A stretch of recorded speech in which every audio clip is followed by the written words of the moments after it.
I'm Marva Woods, the Lexis Paralegal Program Manager, and this is the Paralegal Student Mastery of Lexis Module Number 2, which focuses on secondary sources. Objectives for today's module are to discuss the purpose and types of secondary sources, the ways to search for secondary sources, and go over the basic research steps to find relevant secondary sources. There are dozens of types of secondary sources.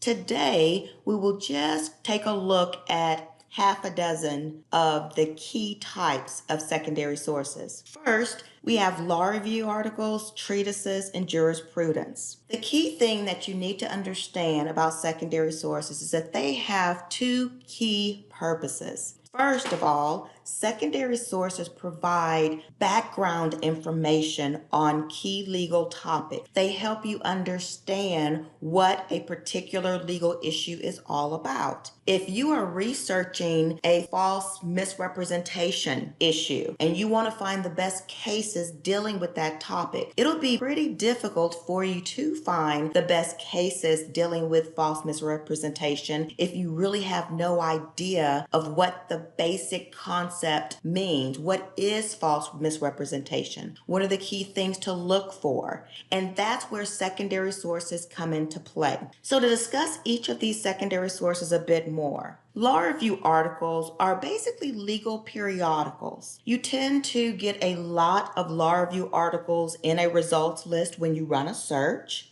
because law review articles are published frequently. They cover almost every possible topic imaginable. Often law review articles are written by law school students, but they also can be written by professors, practitioners, judges, etc. The law review articles are really good if you're looking for a really unique topic that hasn't been discussed much in cases or statutes or other types of documents, because law review articles do cover so many types of issues. Unlike law review articles, which aren't usually cited to as authority by others, treatises are the exact opposite. Treatises are often cited to in court, in legal documents, etc. They are very authoritative. And Lexis has the most authoritative treatises and most comprehensive treatises out there. Now, the treatises, they do tend to be quite long, sometimes very dense, but they're excellent when you need a lot of detail, when you need that depth, when you want a one-stop shop that really discusses that legal issue from beginning to end. Treatises are really that excellent place to go to. Jurisprudences you can think of as legal encyclopedia. They are broad. They do cover quite a lot of different topics, but they don't go into any particular topic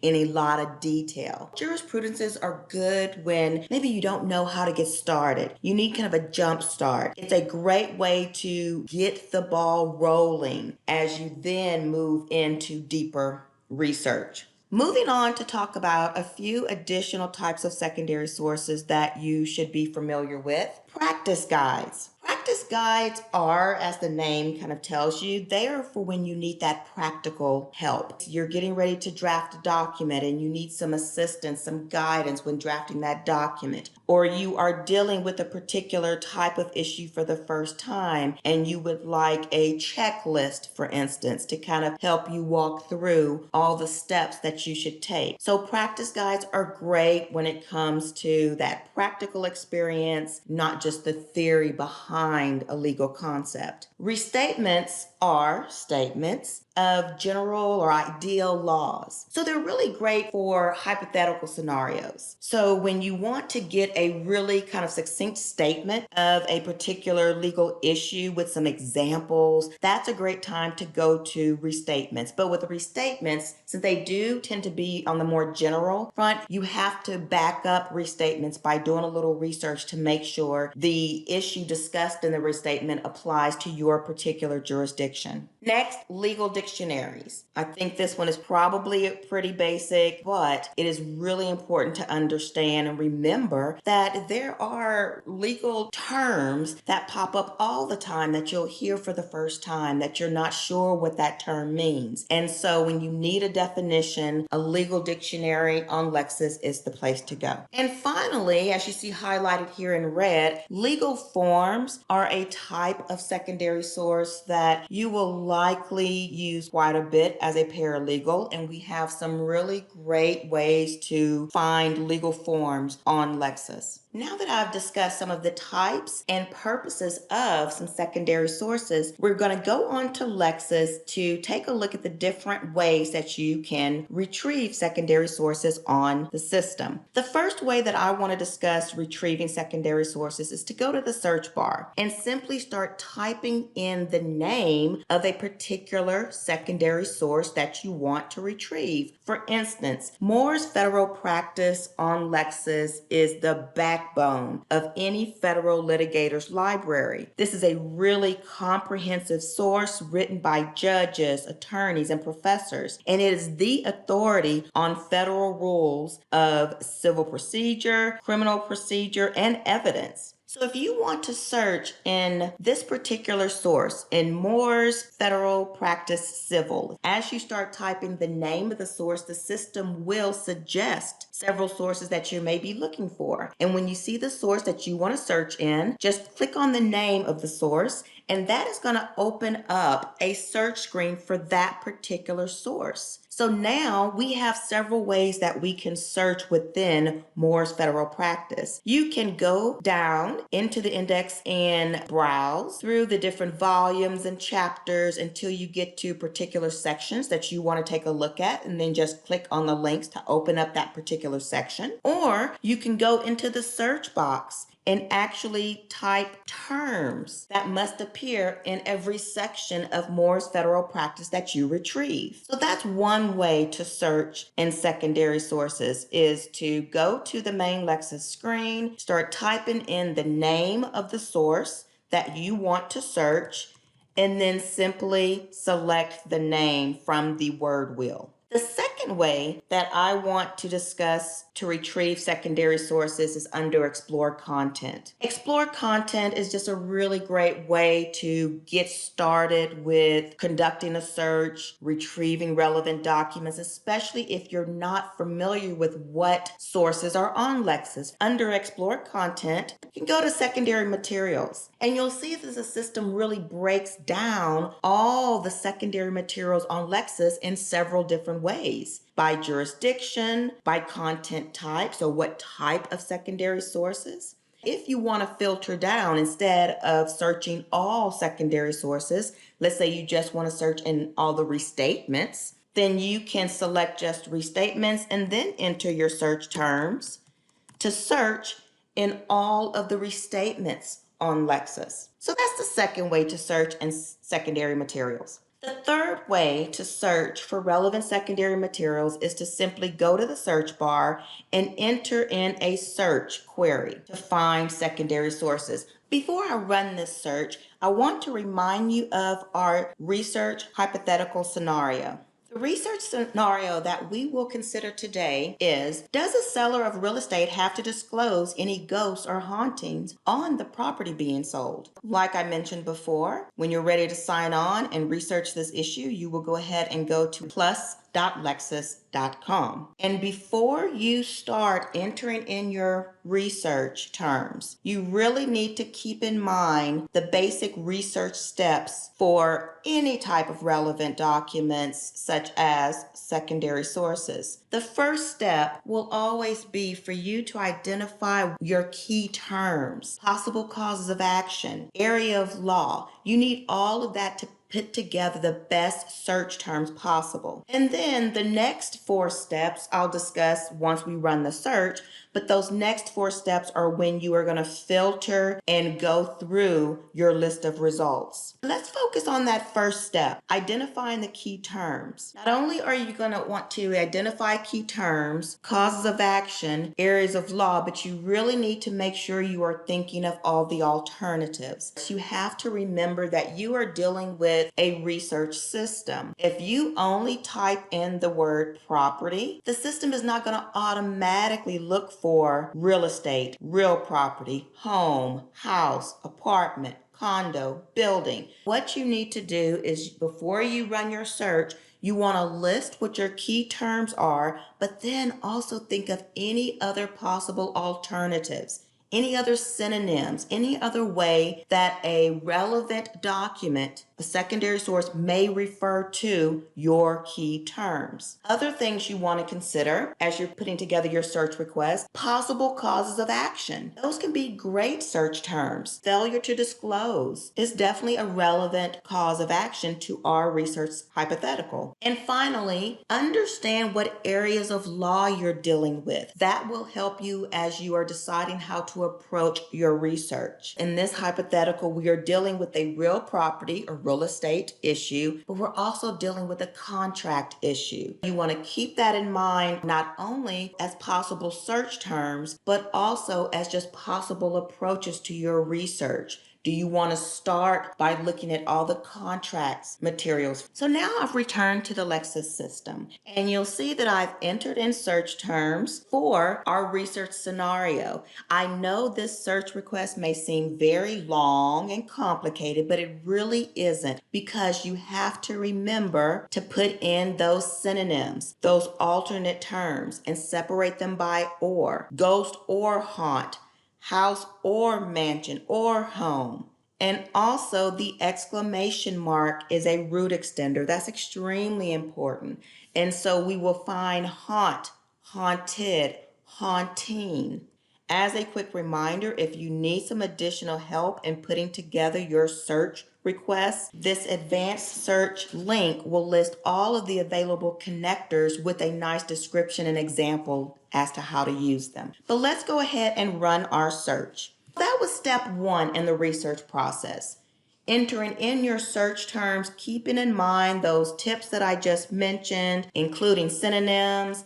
That's going to be step one. Step two is telling the system what type of documents are you looking for. We ran this search in everything on Lexis: cases, statutes, news, everything. So what you need to do now is go to the pull down tab in the upper left hand corner and tell the system, right now I'm looking for secondary materials. So that was step two, selecting your category. Step three is selecting filters. This is very important because often you're going to have way too many results to work with right now. So you want to go through the filters and select as many filters as are relevant. Category. Maybe right now you just want to take a look at treatises and guides. Or maybe you decide you want to look at restatements or jurisprudence. What type of secondary source do you want to look at? Another really helpful filter with secondary sources is jurisdiction. How North Carolina handles an issue could be totally different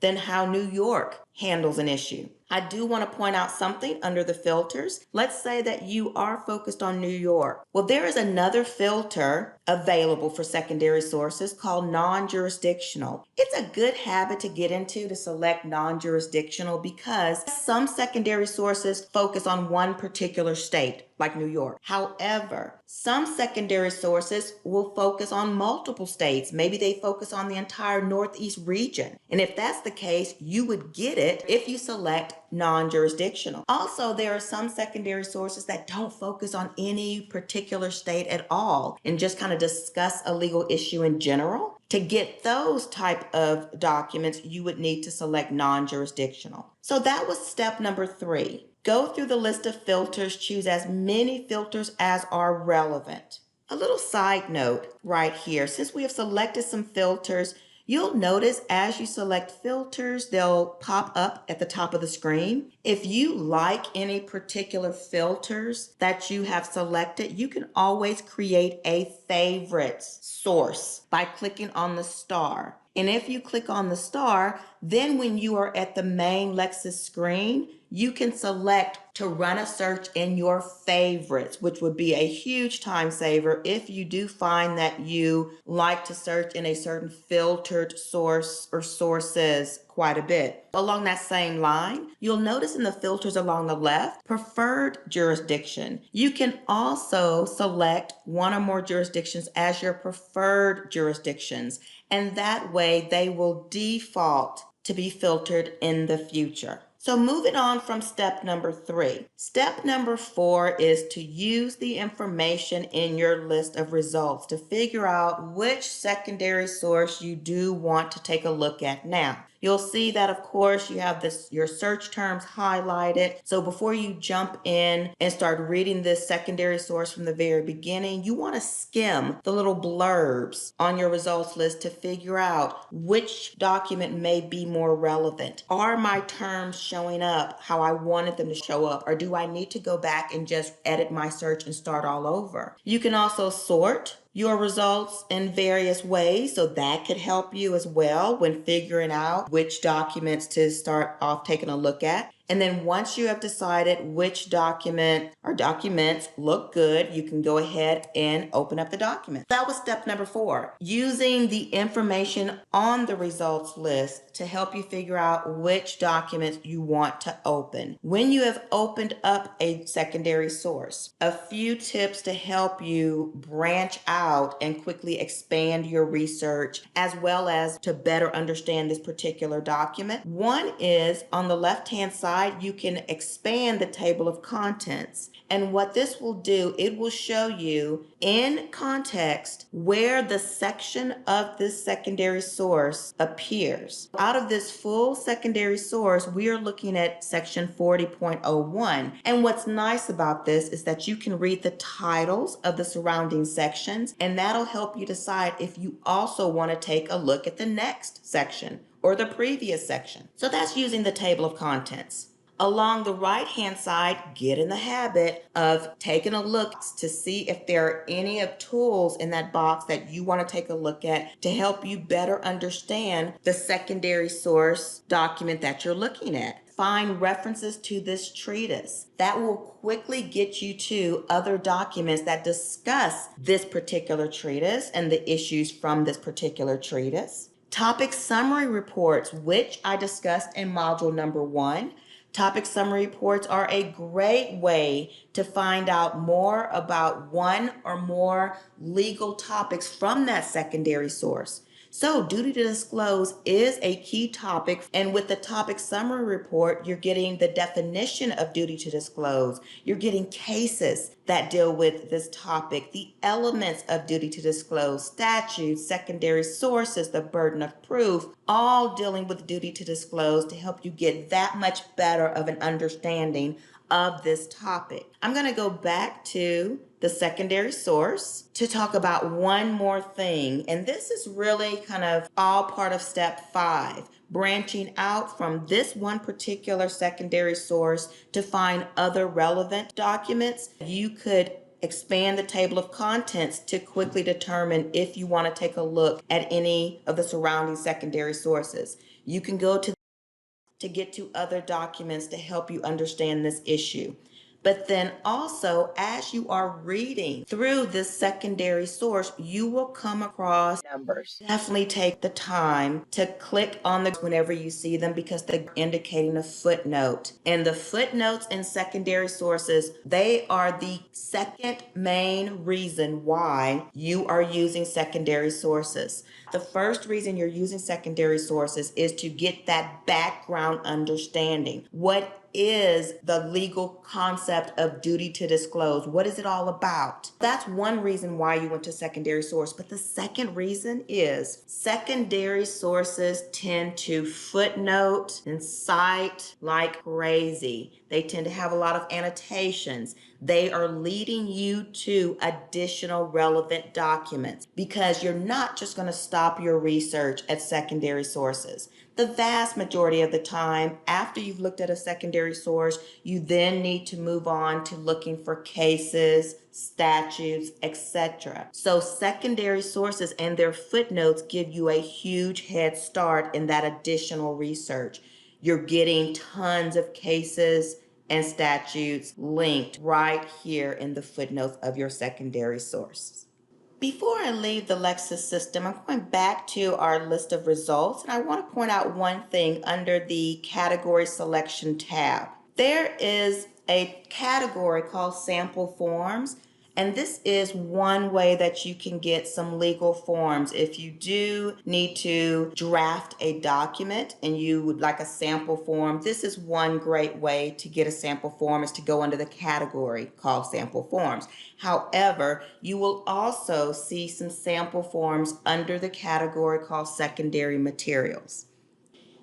In summary, in this module, I discussed some of the different types of secondary sources and their purposes, the key ways to search for secondary sources, and the basic research steps to find relevant secondary sources. And I like to think of it as a 5-step process. Number 1 is identify your key terms, area of law, possible causes of action. And then once you run your search, filter to secondary sources. And then once you have your list of secondary sources, filter within that list of secondary sources. Do you want to just look at treatises? Do you want to just look at secondary sources from New York? Once you have filtered your list of secondary sources, use the information on our list of results, like the highlighting of your search terms, to help you figure out quickly which documents you want to actually open and read. And finally, while you are reading a relevant secondary source, use the different Lexis features like table of contents and footnotes to expand your research. Well, I hope that you found this module helpful. Please remember that you have a lot of options to get research assistance at any time. You have Lexis customer support available, but you can also email me or schedule a meeting with me via Calendly. So your next step is to complete the certification exam. Go to LexisNexis University and click your account in the upper right, and then click your classes. Then you will see a link to the module number 2, secondary sources exam, which you must pass with at least 80%. Once you have successfully passed the exam, you can go to the same LexisNexis University page and download your certificate of completion. Let me know if you have any questions, and thank you so much for joining me for this module.